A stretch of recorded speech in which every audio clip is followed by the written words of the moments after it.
এমন সুন্দর প্রকৃতির কাছে আসলে মনে হয় যে আমরা অনেক টাকা পয়সা খরচ করে অনেক দূর দূরান্তে যাই প্রকৃতির সান্নিধ্য পেতে, কিন্তু আমাদের বাড়ির কাছেই আমাদের কাছে চা বাগান অভ্যস্ত এলাকায় যে এত এত সুন্দর সুন্দর প্রাকৃতিক এলাকা আছে, যা দেখলে আমার কাছে মনে হয় যে আমরা অংশেই কম না। আমাদের চিলার পাশাপাশি এরকম ছোট ছোট নদী নদী আছে। আছে। তারপর এই যে পাহাড়গুলো ভেঙে যাচ্ছে, যদিও ভেঙে যাচ্ছে, এটা একটা দুঃখজনক বিষয়। অনেক সময় হয়তো অনেকের বাড়ি ঘর চলে যেতে পারে যদি এখনই নিয়ন্ত্রণ না করা যায়। চারপাশটা দেখলে মনে হয় যে কত সুন্দর করে সাজিয়ে রেখেছেন আল্লাহ তাআলা। এগুলোর শুকরিয়া জানিয়ে আমরা শেষ করতে পারবো না। ওদিকটা দেখা যাচ্ছে ওনারা ফুটবল খেলছে, ওয়ার্ল্ড কাপ 2026 এর আবহাওয়া সর্বত্র লেগে গেছে। এরকম বালুর চড়েও এখন দেখা যায় ফুটবল খেলা, আর এরকম সুন্দর প্রাকৃতিক পরিবেশে খেলতে পারলে আসলে ভালোই স্বাস্থ্যের জন্য সেটা। আমাদের দেখা যাচ্ছে আমরা আজকে প্রায় 2-3 কিলোমিটার হাঁটাহাঁটি করলাম, কিন্তু আমরা হাঁপিয়ে উঠলাম যে অনেক গরম লাগছে, আমরা সহ্যই করতে পারতেছি না।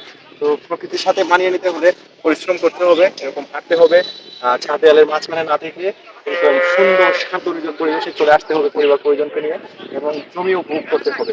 আপনি যখন জমি উপভোগ করবেন জীবনটাকে, প্রত্যেকটা মুহূর্তে আপনি চিন্তা করবেন আপনার জীবনটা অনেক মূল্যবান, তখন দেখবেন আপনি অনেক প্রশান্তি পাবেন। যারা অনেক মানসিক কষ্টে থাকে, যাদের সুইসাইড করার ইচ্ছা হয়, তারা যেন প্রকৃতির কাছে এইভাবে চলে এসে দু হাত মিলে মানে উঠতে চায়, তারাও দেখবেন যে তাদের যত কষ্ট আছে সব কষ্ট দূর হয়ে যাবে।